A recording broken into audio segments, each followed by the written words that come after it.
Thursday morning, and we are sitting down with Dr. Laura Perez from FSU all about a new study that looks at the gender gap in STEM programs. Good morning to you. Good morning. So this study, you said maybe a year, a couple of months, one of 3 studies that came out this summer. So what can you tell us about what your topic was, maybe what you found at the end of it? Sure.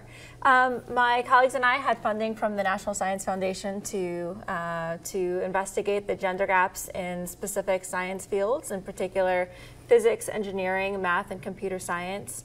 Some areas where, despite a lot of gains that women have been making in schooling, they have not been doing as much in those areas. So looking, using a nationally representative sample of students and following them from high school through college to see what happened to them.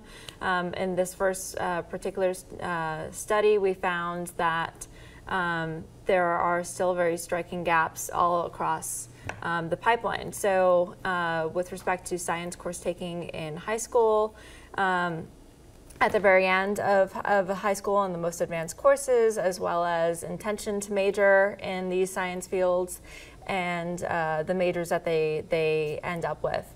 And so both there and in a second related study that I did with my colleagues at NORC at the University of Chicago, we found that ability-related beliefs seem to be quite important, especially under challenge. That was the main finding of this first study.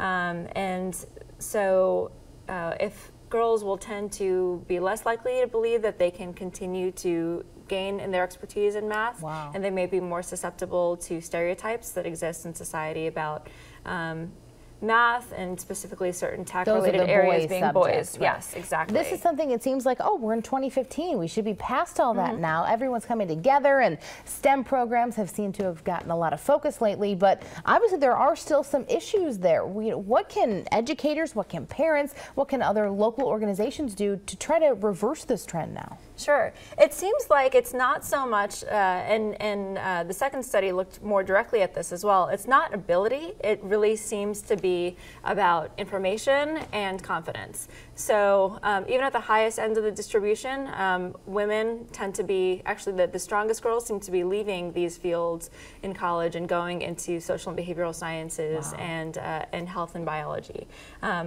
despite the fact that there's so much math involved in these areas.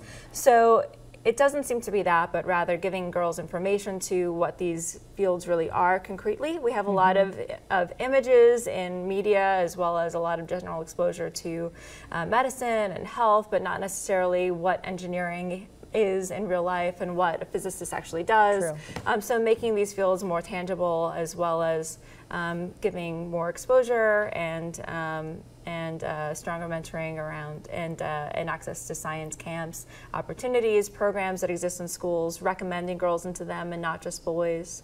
And really getting the word out about this study so people realize, hey, maybe this is where we can start working a little bit. This is where we can pump up that confidence a little bit. Yeah, absolutely, because it's really malleable. There's no reason why these things have to be fixed. You see some of these ideas on your screen for how to curb the gender gap in STEM programs. So important now in 2015 and as we move on to the future. Great information here, and all of this information is going to be posted online as well. WTXL.TV. Thank you so much for being here. We certainly appreciate all the work you're doing. Stay with us. We are back in just 2 minutes.